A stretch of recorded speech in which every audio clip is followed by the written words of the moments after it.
आज के इस वीडियो में हम फ्रिक्शन के बारे में बात करेंगे और उसके कुछ बेसिक प्रॉपर्टीज के बारे में जानेंगे।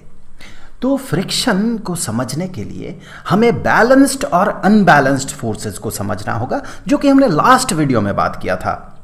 थोड़ा बहुत रिवीजन चलिए शुरुआत में हम लोग कर लेते हैं ताकि हम लोग फ्रिक्शन को बेहतर समझ सके। तो देखिए, अगर मान ले ये एक टेबल है, इसके ऊपर एक ब्लॉक रखा हुआ है और इस ब्लॉक को दोनों तरफ से खींचा जा रहा है। अगर दोनों तरफ से बराबर अमाउंट के फोर्स से इस ब्लॉक को खींचा जाए, मान ले इधर भी 3 न्यूटन के फोर्स से खींचा जा रहा, इधर से भी 3 न्यूटन के फोर्स से खींचा जा रहा, न्यूटन फोर्स का एक यूनिट है, तो फिर दोनों इक्वल मैग्नीट्यूड का फोर्स होने के कारण ये ब्लॉक जो रेस्ट में था ये रेस्ट में ही रह जाएगा, क्योंकि दोनों फोर्सेस का मैग्नीट्यूड सेम है और उसका डायरेक्शन अपोजिट है। तो इस तरह के फोर्सेस को बैलेंस्ड फोर्सेस कहा जाता है। Balanced forces. और यहां पर ये दोनों फोर्सेस एक दूसरे को कैंसिल कर देता है। चलिए एग्जांपल के तौर पे ये 3 न्यूटन का, ये 3 न्यूटन का, ये दोनों एक दूसरे को कैंसिल करेगा। तो नेट फोर्स जो होगा, net force which is also called resultant force, net force मतलब इन दोनों फोर्सेस का मिला जुला के जो इफेक्ट होगा, net force is equal to 3 newton और इधर से 3 न्यूटन और उसके अपोजिट डायरेक्शन में 3 न्यूटन, तो वो एक दूसरे को कैंसिल करेगा और ये बन जाएगा 0। तो ये है बैलेंस्ड फोर्सेस, जो कि एज होल एक बॉडी के मोशन पे कोई भी इफेक्ट नहीं डालता है। अगर वो रेस्ट में है तो रेस्ट में ही रह जाएगा, अगर वो किसी सर्टन वेलोसिटी से मूव कर रहा है तो वो उसी वेलोसिटी से मूव करते जाएगा, फोर्सेस का कोई खास इफेक्ट नहीं होगा। हमें पता है फोर्स क्या करता है, फोर्स वेलोसिटी में चेंज लाता है। तो अगर बैलेंस्ड फोर्सेस रहे तो वो वेलोसिटी में कोई चेंज नहीं लाएगा। जो जिस वेलोसिटी से मूव कर रहा, अगर वो रेस्ट में भी है तो वो उसी स्टेट में रह जाएगा, उसकी वेलोसिटी में कोई चेंज नहीं होगा। अगर रेस्ट में है तो रेस्ट में ही रह जाएगा। अब देखिए अनबैलेंस्ड फोर्सेस कैसे फोर्सेस है। मान ले वही ब्लॉक है, अब दोनों तरफ से खींचा जा रहा है। एक तरफ से अगर ज्यादा फोर्स से खींचा जाए और दूसरे तरफ से अगर कम फोर्स से खींचा जाए, लेट्स से इधर से 3 न्यूटन के फोर्स से खींचा जा रहा है और इधर से 1 न्यूटन के फोर्स से खींचा जा रहा, तो फिर यहां पर ये ब्लॉक जो है वो मूव करेगा, वो इस डायरेक्शन में मूव करेगा, 3 न्यूटन के डायरेक्शन में मूव करेगा, क्योंकि वो ज्यादा है, उसका इफेक्ट ज्यादा है, 1 न्यूटन का इफेक्ट कम है। तो यहां पर इस तरह के फोर्सेस को अनबैलेंस्ड फोर्सेस कहा जाता है। अनबैलेंस्ड फोर्सेस में नेट फोर्स जो होता है वो 0 नहीं होता है। इसी एग्जांपल में देख ले, नेट फोर्स जो होगा इस बॉडी पे लगने वाला एप्लीकेबल फोर्स जो कि 3 न्यूटन जो कि राइट साइड से खींचा जा रहा है और उसके ऑपोजिट डायरेक्शन में 1 न्यूटन से खींचा जा रहा है, तो वो 1 न्यूटन यहां से कैंसिल हो जाएगा। So 3 newton minus 1 newton is equal to 2 newton. तो देखिए यहां पर रिजल्टेंट फोर्स जो है वो 0 नहीं हुआ, जबकि बैलेंस्ड फोर्सेस के केस में रिजल्टेंट फोर्स 0 होता है। वैसे बैलेंस्ड और अनबैलेंस्ड फोर्सेस में 2 ही फोर्सेस रहे, इसका कोई मतलब नहीं। आगे के क्लासेस में, खासकर जब आप 11th में जाएंगे तब आप जाके देखेंगे कि 3, 4, 5, 6, 7, 8 फोर्सेस भी हो सकता है जो कि मिलके रिजल्टेंट फोर्स 0 बनाए। उस केस में भी हम उसे बैलेंस्ड फोर्सेस कहते हैं। अगर 0 ना बने नेट फोर्स तो फिर हम उसे उन सारे फोर्सेस को मिला के उस सेट को अनबैलेंस्ड फोर्सेस कहेंगे। अब यहां से हम समझेंगे कि फ्रिक्शन क्या है और फ्रिक्शन की बेसिक प्रॉपर्टीज क्या है। बेसिकली आपको तो फ्रिक्शन क्या है पता ही है, फर्स्ट वीडियो में हमने बात किया था, तो उसके बेसिक प्रॉपर्टीज को हम देखेंगे। तो चलिए सबसे पहले हम मान लेते हैं कि एक ब्लॉक है, इस ब्लॉक को आप धकेलने वाले हैं। अब आप इस ब्लॉक को धकेल रहे हैं, आपने थोड़ा बहुत एक फोर्स लगाया, हल्का सा धीरे से आपने इसे धकेला। आपने देखा कि इस ब्लॉक में किसी भी तरह का मोशन नहीं हुआ, लेकिन आप तो फोर्स लगा रहे हैं फिर भी इसमें मोशन नहीं हुआ, ऐसा क्यों? चलिए उसी पे बात करेंगे। अब आपने अपना फोर्स थोड़ा और बढ़ाया और थोड़ा ताकत लगा के इसे धकेला, फिर भी ये मूव नहीं किया। अब आप और अपना फोर्स को बढ़ाते जा रहे हैं। एक समय आया आपने काफी ज्यादा ताकत लगाया, उस समय क्या हुआ कि ये ब्लॉक मूव करने लगा।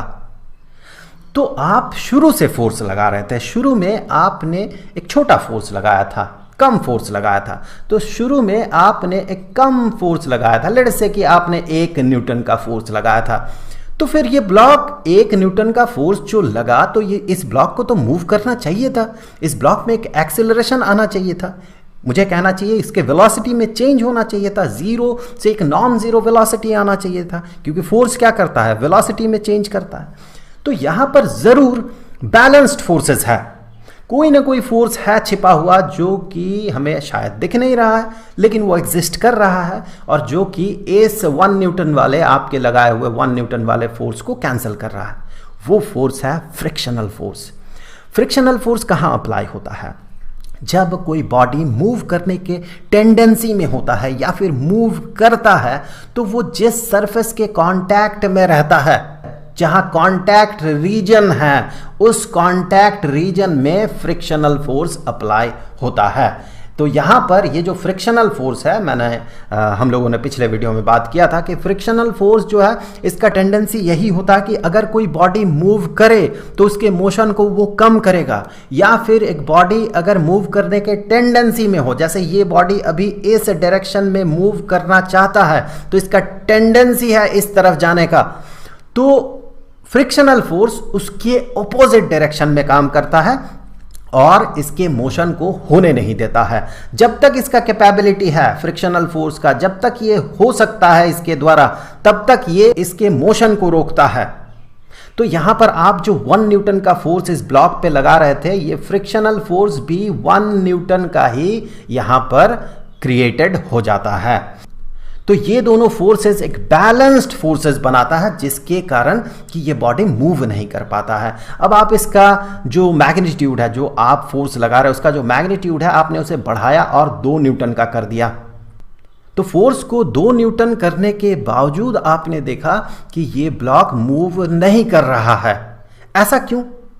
क्योंकि ये जो फ्रिक्शनल फोर्स है ये सेल्फ एडजस्टिंग है। तो फ्रिक्शनल फोर्स या फ्रिक्शन ये जो है ये सेल्फ एडजस्टिंग है, तो ये अपने आप खुद को 2 न्यूटन का सेट कर देगा ताकि ये ब्लॉक मूव ना कर सके। तो this is self adjusting force, ये अपने आप खुद को एडजस्ट कर लेगा। तो यहां पर हमने क्या देखा कि 1 न्यूटन का फोर्स लगाया जा रहा था, उस समय फ्रिक्शनल फोर्स 1 न्यूटन का था। फिर क्या हुआ, फिर इस बॉडी पे आपने 2 न्यूटन का फोर्स लगाया, उस समय फ्रिक्शनल फोर्स अपने आप को एडजस्ट करके 2 न्यूटन का बन गया। वैसे ही आप इस फोर्स को बढ़ाते गए, काफ़ी ज़्यादा फोर्स लगा दिया आपने, 5 न्यूटन का फोर्स लगा दिया। अब भी आपने देखा कि ये ब्लॉक मूव नहीं कर रहा है, मतलब कि ये फ्रिक्शनल फोर्स अब 5 न्यूटन का हो गया है। तो ये अपने आप को एडजस्ट कर लेगा। जब आप अपना फोर्स बढ़ाएंगे तो ये फ्रिक्शनल फोर्स भी 5 न्यूटन का हो गया। ऐसा आप करते गए। एक समय ऐसा आता है कि फ्रिक्शनल फोर्स और इंक्रीज नहीं करता है। उसके बाद जब आप फोर्स बढ़ाते हैं तब जाके ये ब्लॉक स्लाइड करता है। चलिए थोड़ा डिटेल्स में बात करते हैं कि फ्रिक्शनल फोर्स जो है इसका भी एक लिमिटेशन है। ऐसा नहीं कि आप कुछ भी फोर्स लगा दे फ्रिक्शन अपने आप को एडजस्ट कर लेगा, इसका एक लिमिटेशन है। इस एग्जांपल में हमने मान लिया, चलिए कि इसका जो लिमिट है ये 9 न्यूटन का है। तो अब आप 5 न्यूटन का फोर्स लगाए तो ये अपने आप को 5 न्यूटन का बना देगा। ऐसा करते करते आप 9 न्यूटन का फोर्स लगाए तब भी ये 9 न्यूटन का फोर्स क्रिएट कर देगा फ्रिक्शन, और इसे बैलेंस में लाएगा। लेकिन इसका लिमिटेशन है, हमने एग्जाम्पल के तौर पे माना 9 न्यूटन इसका लिमिटेशन है, इससे ज्यादा ये बढ़ नहीं सकता। अब आपने क्या किया, अब आपने अपना फोर्स थोड़ा और बढ़ा दिया, आपने 10 न्यूटन कर दिया। तो अब देखिए ये 9 न्यूटन से और बढ़ नहीं सकता है। तो अब क्या होगा, अब जैसे ही 10 न्यूटन का फोर्स आपने लगाया और 10 न्यूटन का फोर्स आप लगा रहे हैं, लेकिन फ्रिक्शनल फोर्स जो है ये मैक्सिमम 9 न्यूटन का ही हो सकता है। तो फिर यहां पर एक अनबैलेंस्ड